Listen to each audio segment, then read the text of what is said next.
A black single dad gets rejected at a fancy restaurant, and a rich woman watching invites him to dinner. His daughter is crying, not the loud kind.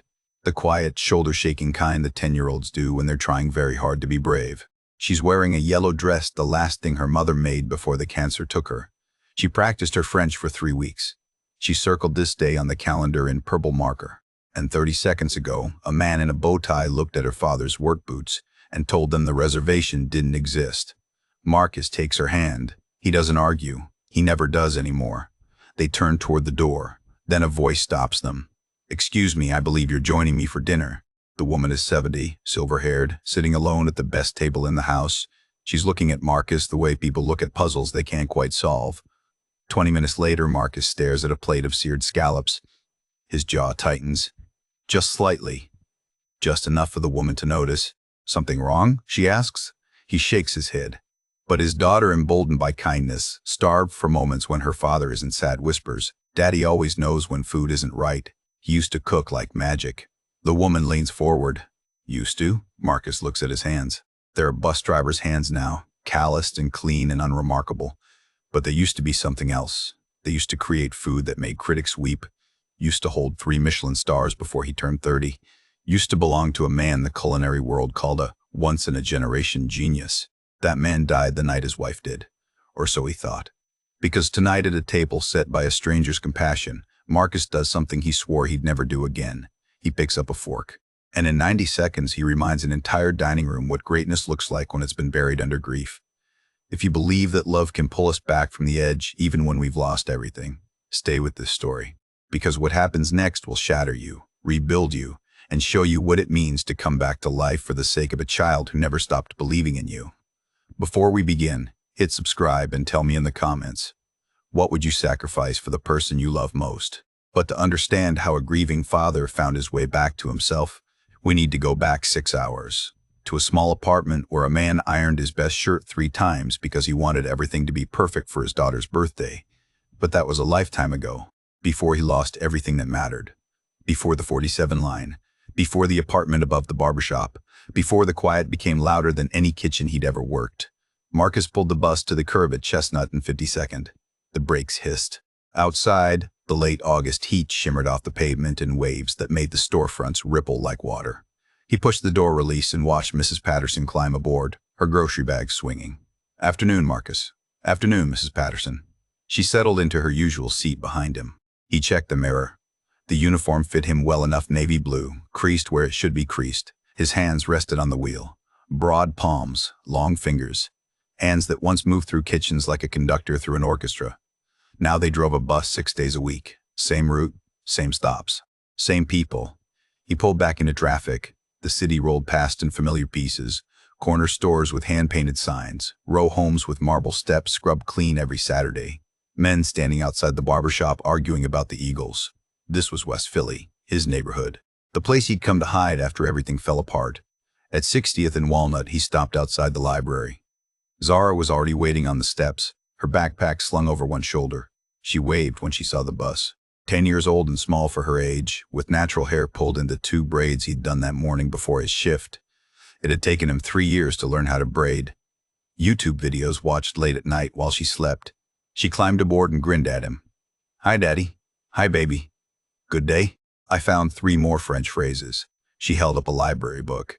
"One can say the check, please, now." Marcus smiled, his first real smile of the day.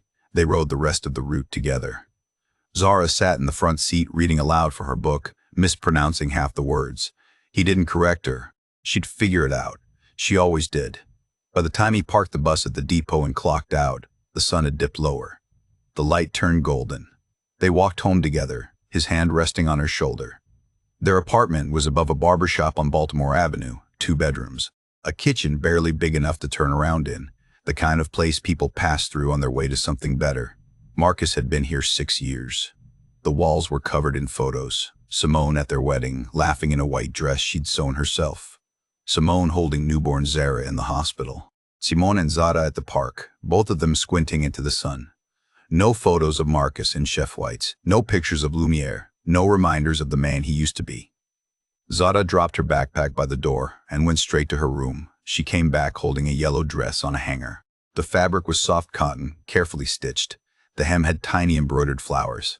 "Mama made this," Zara said quietly. Marcus swallowed. "I know. It still smells like her a little bit." It didn't. Not anymore. But he nodded anyway. Simone had made the dress 2 weeks before she died. Stage 4 pancreatic cancer. 6 months from diagnosis to the end. She'd spent her last good days at the sewing machine in their old apartment, finishing this one thing for Zara's next birthday. The birthday she knew she'd never see. Tomorrow, Zara would turn 10, and she'd wear the dress her mother made. "You excited about tomorrow?" Marcus asked. Zara nodded. Her eyes were bright.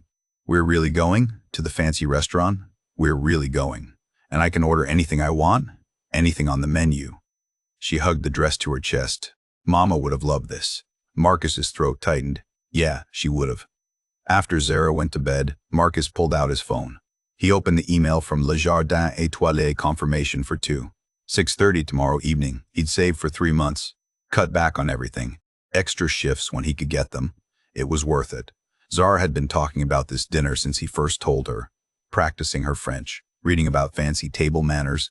She deserved one perfect night. He stood and went to the closet. His best shirt hung in the back. Light blue. A little worn at the collar but still presentable. He pulled out the ironing board. The iron heated slowly. Steam rose when he pressed it to the fabric. He smoothed the sleeve, checked for wrinkles, pressed it again. His hands moved carefully, deliberately, the same way they used to move through prep work. Brunoise, Julienne. The precise cuts that made food into art.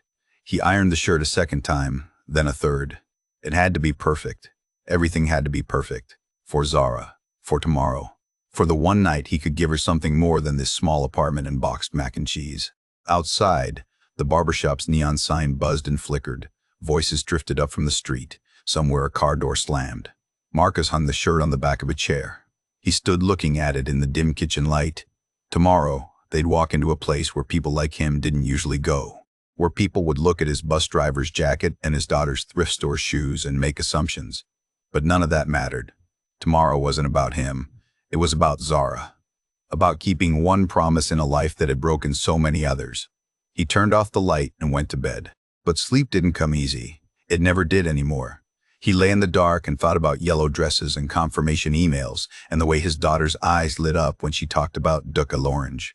He thought about what it meant to walk back into a world he'd left behind. And he wondered if he was ready for what might happen when he did. The restaurant stood on a corner in Rittenhouse Square, all glass and polished brass. A green awning stretched over the entrance with gold letters that read, Le Jardin Étoilé. Zara stopped on the sidewalk and stared up at it. "It's so fancy," she whispered. Marcus squeezed her hand.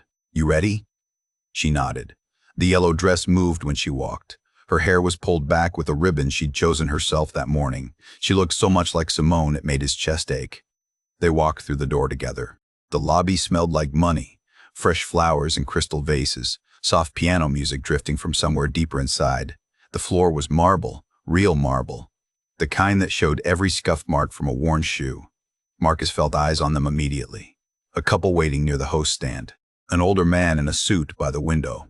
They didn't stare exactly. Just looked long enough to catalog, long enough to decide. The host stand was polished wood. Behind it stood a man in a black suit. Thin, mid-40s, hair slicked back. He had the kind of smile that never reached his eyes. He looked at Marcus, then at Zara, then down at Marcus's shoes. "Good evening," Marcus said. "Reservation for 2. Chen Williams, 6:30. The man tapped something on a tablet. His smile tightened. "I'm afraid we have nothing available this evening." Marcus kept his voice level. "I have a confirmation. I can show you." He pulled out his phone, found the email, turned the screen toward the man. The maitre d' his name tag said. Laurent barely glanced at it. "Ah, yes, it appears there's been an error in the system." He said it loudly, loud enough for the couple by the window to hear. "These things happen with online bookings. I called to confirm yesterday," Marcus said quietly. "They told me everything was set." Laurent's smile never wavered. "Unfortunately, we're fully committed tonight. Perhaps you'd be more comfortable at the diner on Lombard Street. It's quite popular, very casual." The words landed like stones. Zara's hand tightened in Marcus's. She looked up at him, confused. Marcus felt something old and familiar settle in his chest. The same weight he'd carried since the first time someone looked at his skin before they looked at his resume. The same ache from every door that closed before he could knock. He could push back, he could make a scene, he could demand to speak to a manager. But he'd learned years ago that fighting only made it worse, that staying calm was the only dignity left when someone decided you didn't belong. "I understand," Marcus said. Laurent nodded like he'd done Marcus a favor. "Have a pleasant evening." Other diners watched from the corners of their eyes. A woman in pearls looked uncomfortable. A man in an expensive suit looked satisfied. The couple by the window whispered to each other. Marcus took Zara's hand and turned toward the door. She didn't say anything, didn't ask why. She just walked beside him with her head down and her free hand gripping the fabric of her dress. They made it 5 steps. Then Zara's voice, small and breaking. "Did I do something wrong?" Marcus stopped. His whole body went still. He looked down at his daughter, at the yellow dress her mother made, at the ribbon in her hair, at the way her bottom lip trembled even though she was trying so hard to be brave. "No, baby," he whispered. "He didn't do anything wrong." But his heart was breaking, because he knew she'd remember this, knew she'd carry it the same way he carried 1,000 other moments just like it. He'd wanted to give her one perfect night, one memory that didn't taste like grief or disappointment or the world telling her she wasn't enough, and he'd failed. They took another step toward the door. Then a voice cut through the lobby, clear, firm, the kind of voice that expected to be heard. "Excuse me, I believe you're joining me for dinner." Marcus turned. The woman stood beside a table near the back of the dining room. She was black, maybe 70, with silver hair pulled into a low bun. She wore lavender silk that moved when she gestured. Her posture was straight, her gaze steady. She wasn't asking, she was stating a fact. "I have a table for 4, she said, "and far too much food on the way. Please, join me." Laurent stepped forward. His smile was strained now. "Ma'am, I don't think—" The woman's eyes cut to him.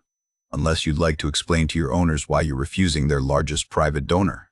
Laurent's mouth opened, closed. His face went pale. "I thought not," the woman said. She turned back to Marcus, extended one hand toward the table. "Please." Marcus stood frozen. He didn't want charity, didn't want to be someone's good deed for the evening. But Zara was looking at the woman with something like hope, and he couldn't bear to see that light go out again. "Thank you," he said quietly. They walked through the dining room. Other guests watched, some curious, some disapproving. The woman led them to a corner table with white linens and fresh flowers, the best table in the house. Floor-to-ceiling windows overlooked the square outside. She sat, gestured for them to do the same. "I'm Vivienne," she said. "Vivienne Aldridge. Marcus, this is my daughter, Zara." Zara sat carefully, her hands folded in her lap. She looked small in the high-backed chair. Vivienne smiled at her. A real smile. Warm. "That's a beautiful dress. My mama made it," Zara said softly. "She has excellent taste." A waiter appeared. Young, nervous. He kept glancing between Vivienne and Marcus like he wasn't sure what was happening. "We'll have the tasting menu," Vivienne said. 7 courses, wine pairings for me. Something special for the young lady, perhaps sparkling cider. "Ma'am, we can't," Marcus started. Vivienne raised one hand. "I insist. It's a special occasion, isn't it? A birthday." Zara's eyes went wide. "How did you know?" "Lucky guess." Vivienne's smile deepened. "And birthdays should be celebrated properly." The waiter nodded and disappeared. Marcus sat stiff in his chair. Every instinct told him this was wrong, that accepting help made him smaller somehow. But Zara was already relaxing, already leaning toward Vivienne like a plant turning toward sunlight.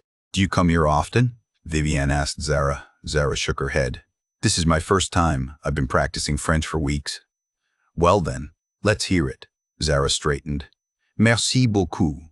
Dosi vous plaît, bon appétit."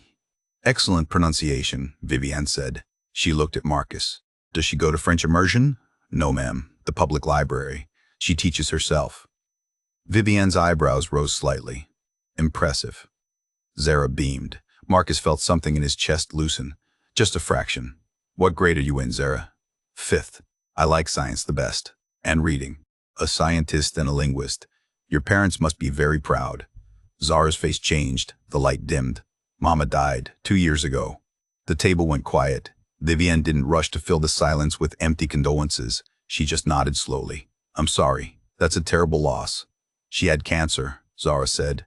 Matter of fact, the way kids say hard things when they've had to learn them too young. "My husband died 5 years ago," Vivienne said gently. Heart attack, no warning. Zara looked up at her. Do you still miss him? Every day. Marcus's throat tightened. He looked down at the table, at the silverware arranged in perfect rows, at the napkin folded into a swan. What did your mother do? Vivienne asked, her voice careful. She was a seamstress, Zara said. She made all my dresses. This was the last one. Vivienne reached across the table, touched the fabric lightly. She was very talented. The first course arrived, a tiny glass dish with something delicate inside, foam microgreens, a curl of something that might have been citrus. The waiter set it down with ceremony. A mousse-bouche, lemon verbena, foam with compressed melon and edible flowers. He left. Vivienne picked up her spoon. Marcus looked at the dish. His jaw tightened. Just barely. Just enough. The foam was off. Too loose. The melon had oxidized slightly. He could see the browning at the edges. And the flowers were wilting. Temperature issue. Everything plated too early. He forced his expression neutral. Picked up his spoon. Vivienne was watching him. Something wrong? No, ma'am. But his body had already betrayed him. The way his hand hesitated. The way his eyes tracked the components. The way he couldn't quite hide the assessment. Vivienne set down her spoon, leaned forward slightly. You noticed something, she said. Not a question. Marcus shook his head. It's nothing. Tell me. He looked at Zara. She was tasting the foam carefully, trying to look grown up. He didn't want to ruin this for her. Didn't want to be the kind of person who criticized when someone was trying to do something kind. Really, he said, it's fine. But Vivienne's gaze didn't waver. Sharp. Intelligent. The eyes of someone used to seeing through evasion. She leaned forward even more. Intrigued now, and Marcus knew with absolute certainty that this woman had just seen something in him he'd been trying to hide for 6 years. The second course arrived 10 minutes later. Seared scallops on a bed of cauliflower puree. Microgreens arranged like a tiny forest. A drizzle of beurre blanc across the top. The waiter set it down with a flourish. Pan-seared diver scallops with brown butter beurre blanc and cauliflower 2 ways. He left. Zara picked up her fork carefully. Marcus stared at the plate. His fingers hovered over his fork. Then he set it down without touching the food. Vivienne noticed. Not hungry? The sear is uneven, Marcus said quietly, almost apologetically. The beurre blanc broke. You can see the separation there, and they've overplated. Scallops this size need space to breathe. He said it like a man describing something he couldn't help but see, not showing off. Just stating fact. Vivienne set down her own fork. How do you know this? Marcus's jaw tightened. Just something I'd picked up. From where? He looked away. Out the window at the square. At the people walking past who didn't know what it felt like to have everything and lose it. Doesn't matter. Zara was watching him. She'd been quiet through the first course. But now, sitting across from this kind woman who didn't look at them like they didn't belong, she felt brave enough to speak. Daddy used to cook, she said. Marcus closed his eyes briefly. Really? Vivienne's voice was gentle. Curious but not pushy. Zara nodded. Her braids bobbed. He made pancakes shaped like stars, and eggs that were fluffy like clouds. Mama said he could make ingredients sing. That's a beautiful way to describe it, Vivienne said. He doesn't cook anymore, not since Mama died. The table went quiet. The ambient noise of the restaurant filled the space. Silverware on plates, low conversations. The soft clink of wine glasses. Marcus's hands rested flat on the table. His fingers spread wide, like he was trying to hold on to something solid. The third course came. Duck breast with cherry gastrique and roasted root vegetables. The waiter described it in French. Zara tried to follow along. Her face scrunched in concentration. Marcus looked at the plate. His jaw worked. What is it? Vivienne asked. The gastrique is over-reduced. The sugar's burned. You can smell it. He was right. Vivienne could smell it now that he'd pointed it out, a bitter edge beneath the cherry sweetness. And the duck, Marcus continued, his voice had dropped even lower. It's overcooked. The fat didn't render properly. See how it's tough there at the edge? Vivienne tasted it. He was right about that too. How long did you cook? She asked. Marcus didn't answer. He was staring at the duck like it was breaking his heart. Zara filled the silence. He had a restaurant. In Minneapolis. Mama showed me pictures once. It was fancy. Fancier than this. Zara, Marcus said softly. Baby, please. But Zara kept going. The words tumbling out now that she'd started. Mama said people came from everywhere to eat his food. She said he was the best. That he made things that tasted like memories. Her voice caught. After Mama died, he stopped. He won't even make breakfast anymore. Just cereal or toast. Marcus's throat worked. He looked at his daughter, at this brave girl who carried her mother's absence like a weight she was too young to hold. The fourth course arrived. A soufflé, delicate, tall, golden on top. The waiter set it down quickly. It was already starting to fall. Marcus saw it immediately. Temperature's wrong. They pulled it too early. See the collapse pattern? Center's still liquid. Vivienne watched him, really watched him. The way his eyes tracked every component. The way his hands moved slightly. Muscle memory of movements he'd made 10,000 times before. The way grief and expertise fought for space in his expression. "You weren't just a cook," she said, not a question. Marcus said nothing. "You were trained professionally at the highest level."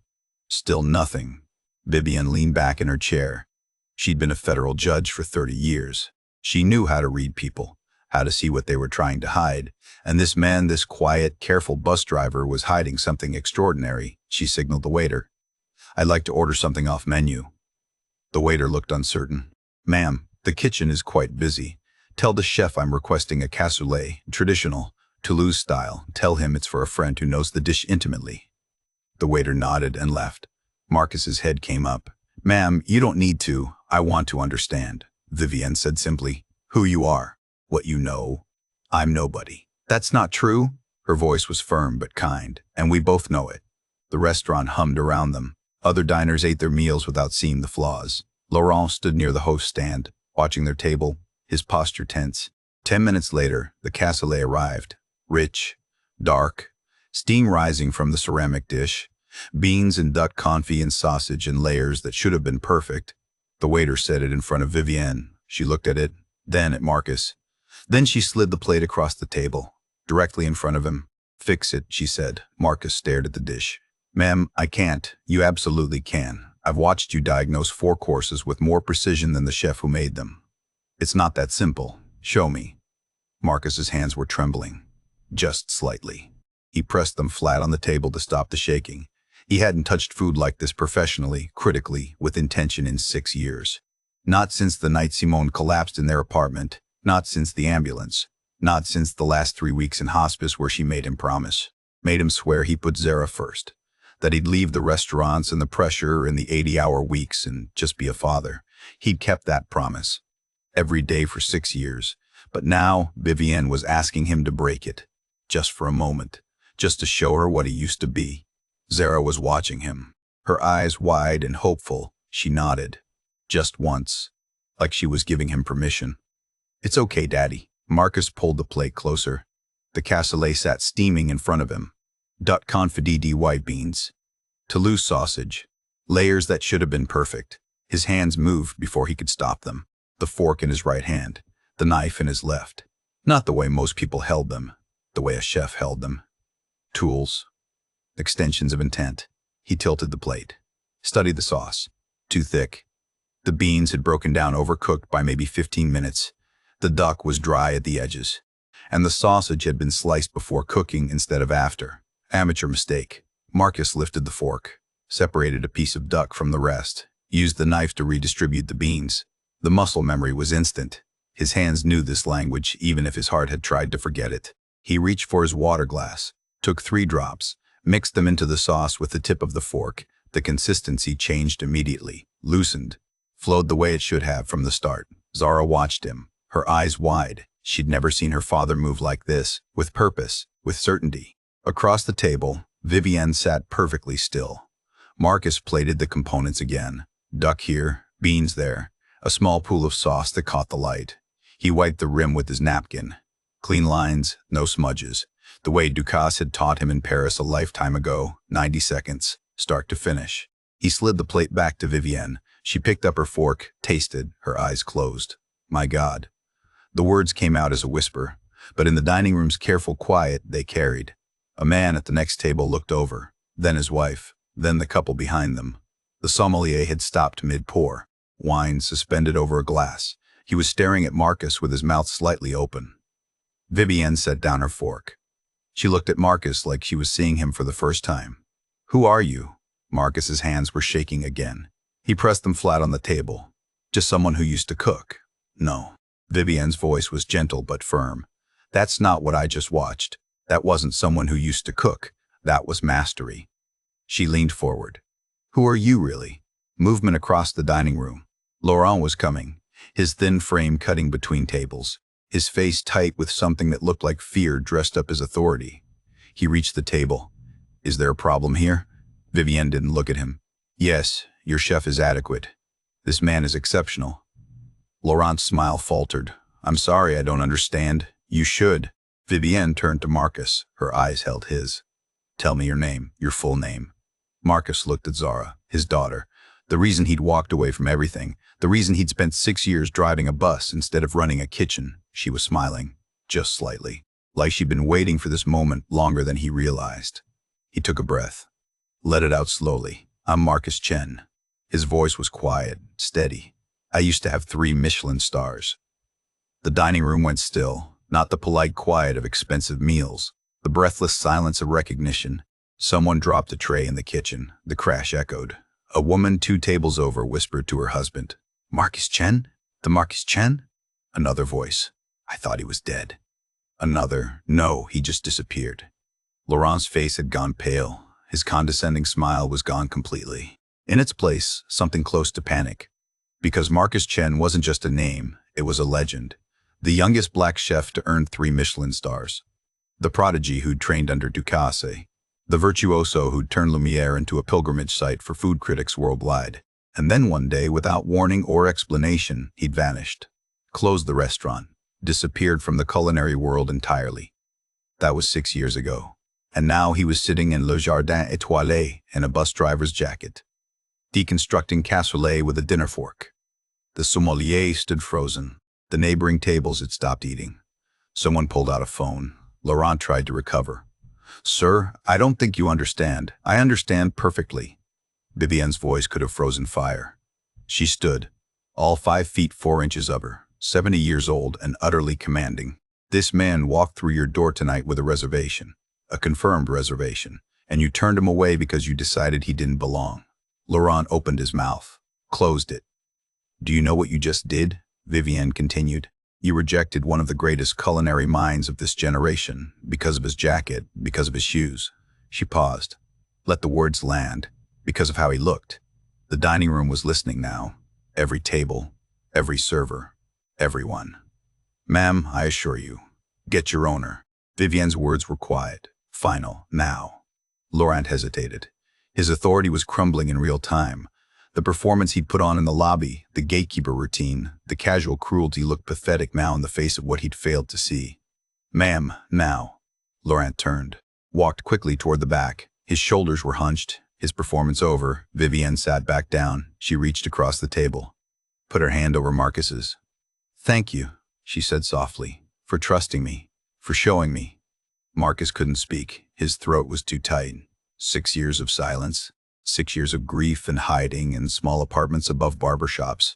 And now in 90 seconds with a dinner fork, all of it had come undone. Zara reached for his other hand. I'm proud of you, Daddy. He looked at his daughter, at this brave girl in her mother's yellow dress, and something in his chest that had been locked for 6 years finally cracked open. Around them, the dining room hummed with whispers. Phones were out now. People were taking pictures. Word was spreading. Marcus Chen, alive, here, tonight. The kitchen doors swung open. A woman in a sharp gray suit emerged, mid-50s, black hair pulled back. She walked with the confidence of someone who owned things, built things, controlled rooms. She scanned the dining room, found Vivienne's table. Her eyes landed on Marcus, and the look on her face, recognition, shock, something close to awe, told Marcus that everything was about to change. Catherine Frost crossed the dining room in 12 seconds flat. Her heels clicked against marble. Her gray suit was impeccable, tailored, expensive. The kind of thing people wore when they owned rooms instead of just occupying them. She reached Vivienne's table and stopped. Her eyes went to Marcus. Recognition flashed across her face. Then shock. Then something close to reverence. Marcus Chen, she said quietly. Not a question. A statement of fact. Marcus nodded once. His hands were still flat on the table, still trying to stop the shaking. Catherine looked at Vivienne, then at Laurent, who stood 3 feet away looking like he wanted to disappear into the floor, then back at Marcus. I'm Catherine Frost, the first to own this restaurant, and I owe you an apology. She pulled out the empty chair at their table. sat without asking permission. Her posture was straight, her voice carried across the dining room. What happened tonight should never have happened. You had a confirmed reservation. You should have been seated immediately. Instead, you were turned away. She paused. Let the words settle. I'm sorry to you and to your daughter. Zara looked up, startled to be included. Catherine turned to her. Happy birthday. I hope we can make the rest of your evening better than the beginning. Then she looked at Laurent. Her expression went cold. You're fired. Security will escort you out. Your final paycheck will be mailed. Laurent's face went white. Ma'am, I don't want to hear it. Catherine's voice could have cut glass. You judged a guest by his appearance. You dismissed a confirmed reservation. You turned away one of the greatest culinary talents of this generation because you decided he didn't meet your standards. She stood, gestured to a security guard near the door. Escort Mr. Laurent out now. The guard approached. Laurent tried one more time. This is ridiculous. I was doing my job. I was protecting the restaurants. You were protecting nothing. Catherine's voice was final. You were performing cruelty. There's a difference. Laurent was escorted out, his protest fading as he reached the lobby. The dining room watched in silence. Some guests looked uncomfortable, others satisfied. Justice delivered in real time. Catherine sat back down. She folded her hands on the table. I've been looking for someone like you for 3 years, someone with real talent, real training, someone who understands that food is more than just fuel. Marcus said nothing. I'd like to offer you a position. Executive chef, full creative control, salary we can negotiate, whatever you need. Vivienne watched Marcus carefully. Zara held her breath. Marcus looked at Catherine. This woman who'd just publicly fired her maitre d'. This woman who was offering him everything he'd walked away from 6 years ago. I don't do that anymore, he said quietly. Catherine blinked. The first? The 1000th? Sorry? I don't work in restaurants anymore. I haven't in 6 years. But you were, she struggled for words. You're Marcus Chen, 3 Michelin stars, trained under Ducasse. You turned Lumiere into a legend. I did. Marcus's voice was steady, calm. And then my wife died, and I walked away. The table went quiet. Even the ambient noise of the restaurant seemed to dim. I made a promise, Marcus continued, that I'd put my daughter first, that I'd be there for her. Not working 80-hour weeks, not missing her childhood, just there. He looked at Zara, at this girl who'd lived with his grief for so long. I kept that promise. I've kept it every day for 6 years, and I'm not breaking it now. Catherine sat back, stunned. She'd offered him the world and he'd refused. Vivienne cleared her throat. May I? Catherine nodded. Vivienne turned to Marcus. I'm on the board of a culinary nonprofit. We're launching a program in 3 months, teaching underserved kids from neighborhoods like yours, how to cook. Real technique, real skills. Proving that talent doesn't care about zip codes or last names. She paused. We need someone to lead it. Not a celebrity, not someone chasing stars. Someone who remembers what it's like to start from nothing. Someone who can teach. Marcus's jaw worked. He didn't speak. It's part-time, Vivienne continued. Weekends, maybe 1 evening a week. You could keep your day job if you wanted. Keep your routine. Keep your promise. She leaned forward. But you'd be cooking again. Teaching, sharing what you know. Zara's hand found Marcus's under the table. She squeezed. Her fingers small and warm and trembling slightly. Daddy, she whispered, you'd be cooking again. Marcus looked at his daughter, really looked at her. And for the first time in 6 years, he saw something he'd missed. Something he'd been too lost in his own grief to notice. She'd been waiting for him to come back to life. Waiting for him to stop just surviving and start living again. Not for her sake, for his. Because she loved him. Because she wanted him whole. His throat tightened. His eyes burned. Part-time? He asked. His voice rough. Vivienne nodded. You'd still be home for dinner most nights. Still drive Zara to school. Still be the father you promised you'd be. Catherine spoke up. The first like to fund it. The non-profit. Whatever you need. Equipment, space, scholarships. She smiled slightly. Consider it my apology, and my investment in something that matters more than Michelin stars. Marcus sat very still. The dining room hummed around him. Whispers and phone cameras and people trying to process what they'd just witnessed. But all he could feel was Zara's hand in his. All he could see was the hope in her eyes. Okay, he said quietly. Vivienne smiled. Okay. I'll do it. Zara threw her arms around him. right there at the table, in front of everyone. She buried her face in his shoulder and he felt her shake, not crying, laughing. Pure joy. Marcus held her tight. His daughter, his reason. The girl who'd just given him permission to be more than just a father, to be himself again, even if only on weekends. Catherine stood. The first, I'll have my assistant contact you with the details, and the meal tonight is on the house. All of it. She looked at Zara. Order dessert. Order 3 desserts, whatever you want. She walked away, back to her office, back to the business of running a restaurant. The dining room slowly returned to normal. Conversations resumed. Silverware clinked. But everyone was still watching, still whispering, still trying to understand what had just happened at table 9. Marcus pulled back from Zara, looked at her face, saw Simone's smile, Simone's joy, Simone's belief that people could heal if someone just gave them space to try. Mama would be proud, Zara said softly. And Marcus, who hadn't cried in public since Simone's funeral, felt tears roll down his cheeks. Not from grief this time, from something else entirely. Catherine returned 10 minutes later with a leather folder. She set it on the table beside Marcus. Inside was a handwritten note on restaurant letterhead, contact information, an offer to fund the nonprofit, a personal apology written in careful script. The meal is on the house, she said. All of it. And this. She pulled out a small card. For Zara, come back anytime, bring your father, my treat. Zara took the card with both hands. Her eyes went wide. Really? Really? Catherine smiled. You deserve a birthday dinner without all the drama. Marcus stood, extended his hand. Thank you. Catherine shook it. Her grip was firm. No, thank you for reminding me what matters. They left through the dining room. Other guests watched them go. Some smiled, some whispered. A few raised their glasses in silent acknowledgement. Near the kitchen doors, a young man in chef white stepped forward. He was maybe 25, black, nervous. His hands twisted the towel he was holding. Excuse me, he said quietly. Are you really Marcus Chen? Marcus nodded. Did you really train under Ducasse? I did. The young cook's face transformed. Pure joy. Like he'd just met someone he'd only read about in stories. I wanted to stage at Lumiere. Before it closed, I was saving up, trying to get time off. He paused. You're the reason I'm in kitchens. Marcus's throat tightened. He'd forgotten that his work had meant something to people beyond just the critics and the stars, that somewhere a kid had seen what he'd built and decided to try. What's your name? Marcus asked. Terrell. Keep cooking, Terrell. Keep learning. Don't let anyone tell you you don't belong. Terrell nodded. His eyes were wet. Thank you, chef. Marcus and Zara stepped out into the night. The August air was warm, humid, the kind of heat that sat on your skin and didn't let go. Streetlights cast orange pools on the sidewalk. Cars passed. People walked by, talking and laughing.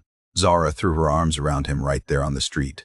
Her face pressed against his chest. Her shoulders shook. You okay, baby? Marcus asked. She pulled back. She was smiling, tears on her cheeks. Mama would be proud.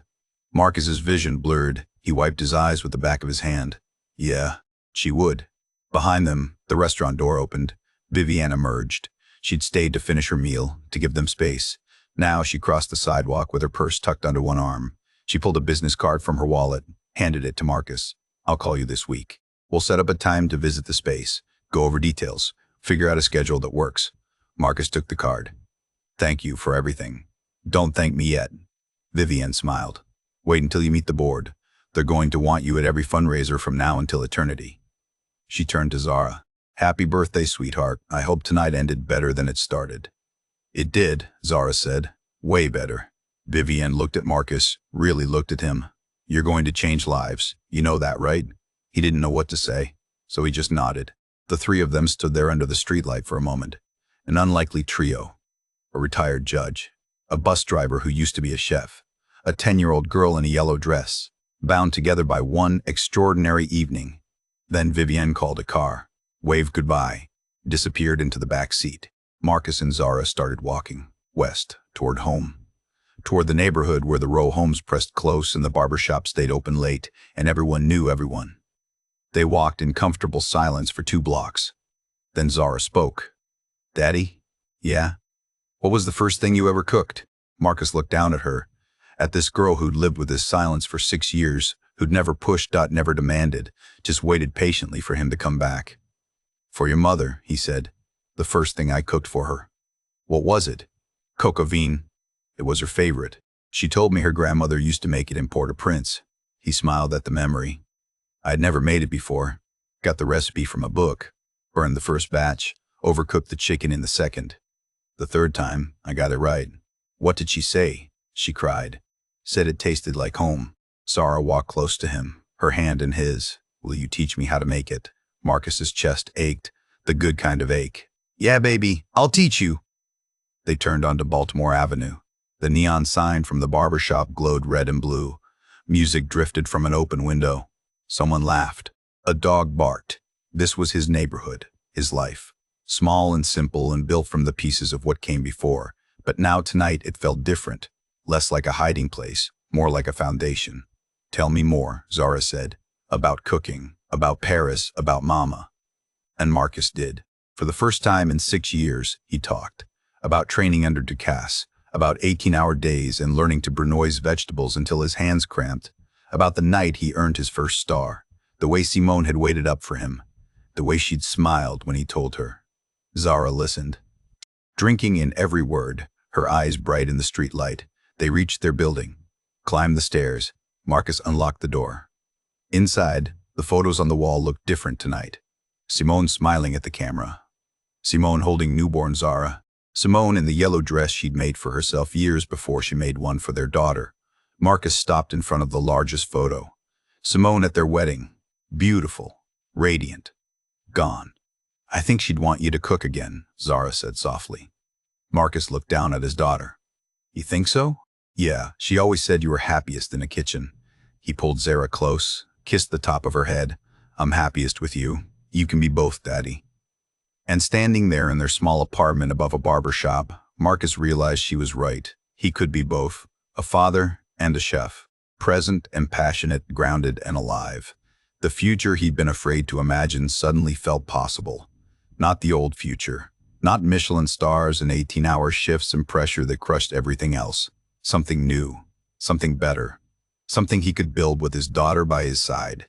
Marcus looked at Zara, at this brave girl who'd just given him permission to live again. And for the first time in 6 years, he felt something other than grief when he thought about tomorrow. He felt hope. The article went up the next morning. Marcus was on his second cup of coffee when Zara found it. "Daddy, you're famous." She held up her phone. The headline read, "The Return of Marcus Chen, a legend hiding in plain sight." The blogger had been sitting 3 tables over. She'd filmed the whole thing on her phone, the cassoulet, the reconstruction. The moment Marcus said his name, all of it. By noon, the post had 10,000 shares. By dinner, 50,000. Marcus's phone wouldn't stop buzzing. Text messages from numbers he hadn't seen in years. Former colleagues, the sous chefs he'd trained, food critics who'd written about Lumiere back when it mattered, all of them with the same question, "Where have you been?" He turned the phone face down on the kitchen table, let it vibrate against the wood. Zara sat across from him reading the comments aloud. "Listen to this one. I would have given anything to eat at Lumiere. This man is a genius." She scrolled. "And this, the way he moved. That's decades of training, that's mastery." Marcus sipped his coffee. Said nothing. "Aren't you excited?" Zara asked. "I don't know what I am." The next day, he drove his route like always. Mrs. Patterson got on at Chestnut and 52nd. She smiled at him the same way she always did. No difference, no recognition. But at 60th Street, a younger woman boarded. She stopped at the front, stared at him. "Are you Marcus Chen?" Marcus kept his eyes on the road. "Yes, ma'am. I saw the video. That was incredible. Thank you." She took a photo before she sat down. Marcus heard the camera shutter. Saw her typing. By the end of his shift, 3 more people had asked for pictures. One man asked him to sign a napkin. Marcus did it with a pen from the dashboard. Felt strange the whole time. On Thursday, the head chef at Le Jardin Étoilé resigned. Marcus saw it in the industry news. A short statement. Pursuing other opportunities. No mention of humiliation or cassoulet or the night everything changed.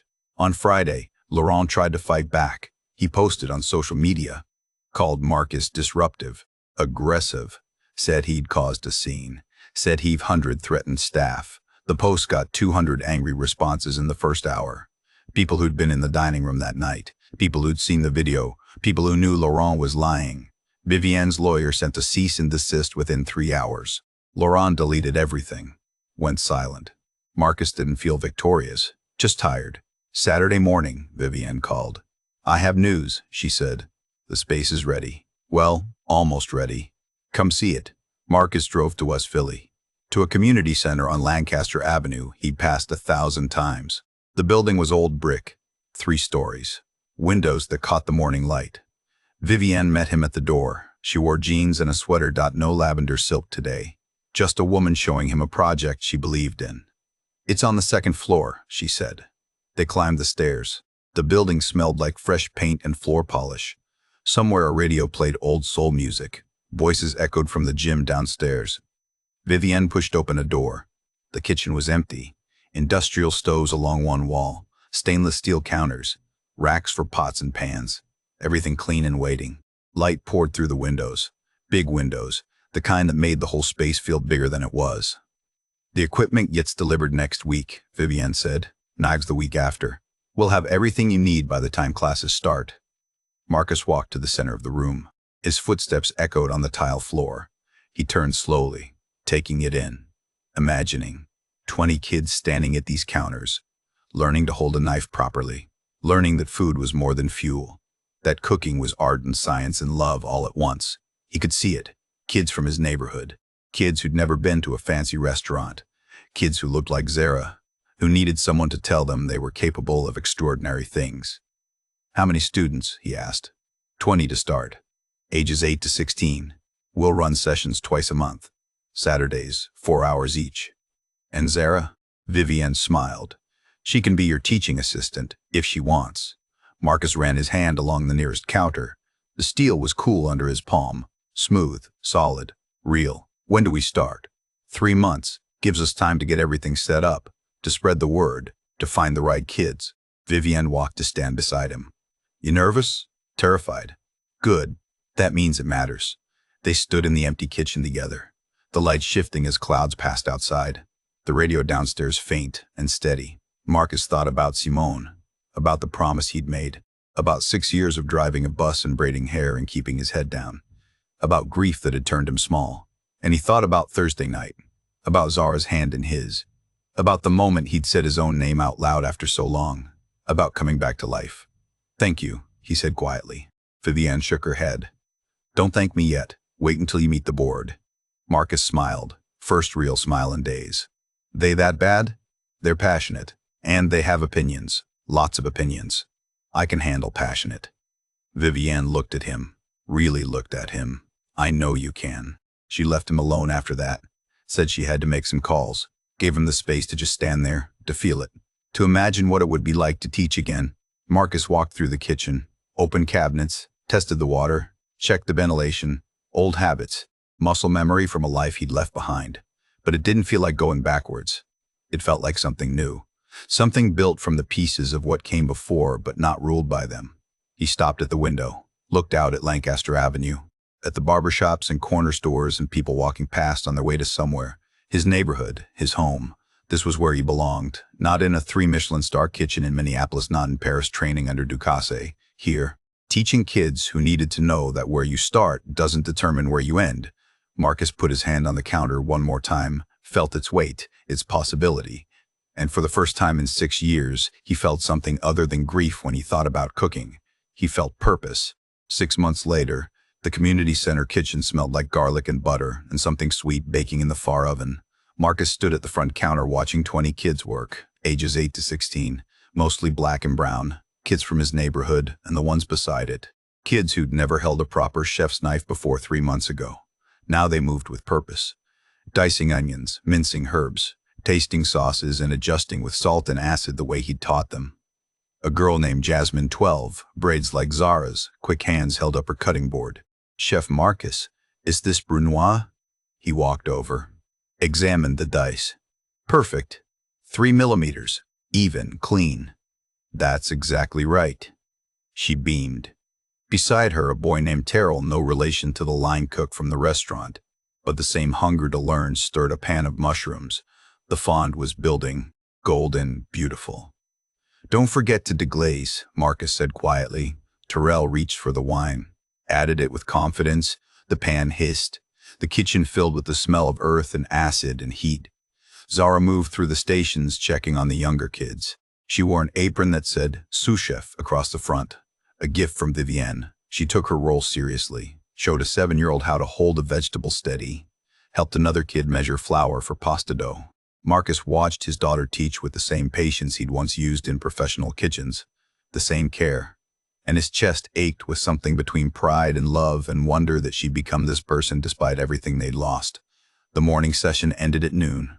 Kids cleaned their stations, wrapped leftovers to take home, said goodbye with flour on their shirts and smiles on their faces. Marcus locked up, walked Zara home through West Philly. The March air was cool, but the sun was warm. Spring coming. The neighborhood waking up after winter. You're good with them, Marcus said. I like teaching, Zara said. It's like cooking but with people. He smiled. Yeah, it is. They stopped at the corner store, bought chicken thighs and bacon and pearl onions and wine. Everything they needed. At home, Marcus set the bags on the counter, looked at the calendar on the wall. March 15th. 2 years since Simone died. Some anniversaries got easier. This one never would. You ready? Zara asked. Marcus nodded. They worked side by side.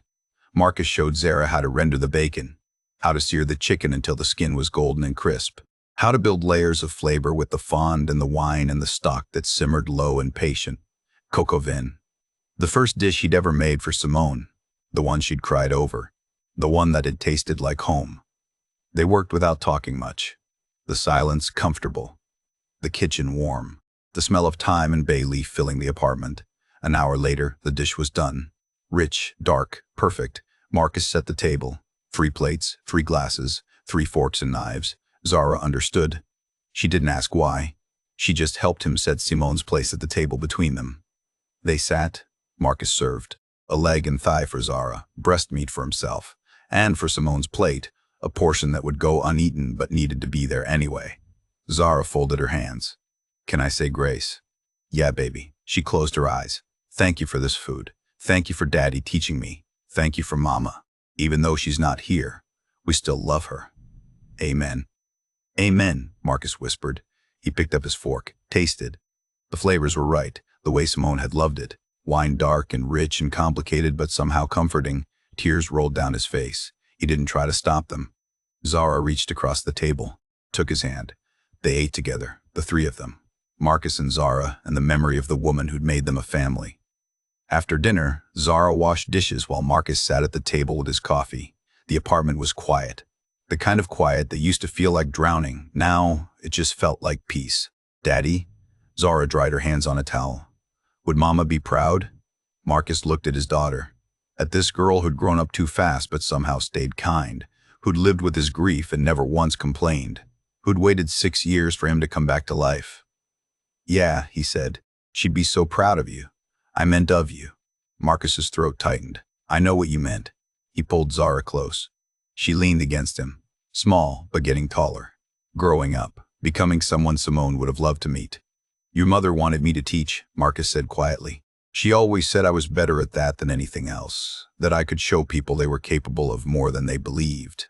He paused. I didn't understand what she meant until now. What do you mean? It's not about the food. It's about showing kids like Jasmine and Terrell that they belong in spaces that usually tell them they don't. That talent doesn't come from money or the right neighborhood. It comes from work and love and refusing to believe people when they say you're not enough. Zara was quiet for a moment. Then, like what happened to us at the restaurant. Yeah, like that. But we showed them. Marcus smiled. We did. You and me and Vivienne. We showed them. Outside, the Philadelphia evening settled in. The barbershop's neon sign flickered on. Voices drifted up from the street. Car doors slammed. Someone laughed. Marcus looked at the photos on the wall. Simone smiling. Simone holding Zara. Simone in the yellow dress that Zara now wore on special occasions. The grief was still there. It would always be there. But it felt different now. Less like drowning, more like remembering, like honoring, like carrying someone with you not as a weight but as a gift. Come here, Marcus said. I want to teach you something. They went to the kitchen. Marcus pulled out the pasta dough Zara had made that morning at the center. He showed her how to roll it thin, how to cut it into ribbons, how to cook it in boiling water with salt until it was just tender. Then he made a simple sauce.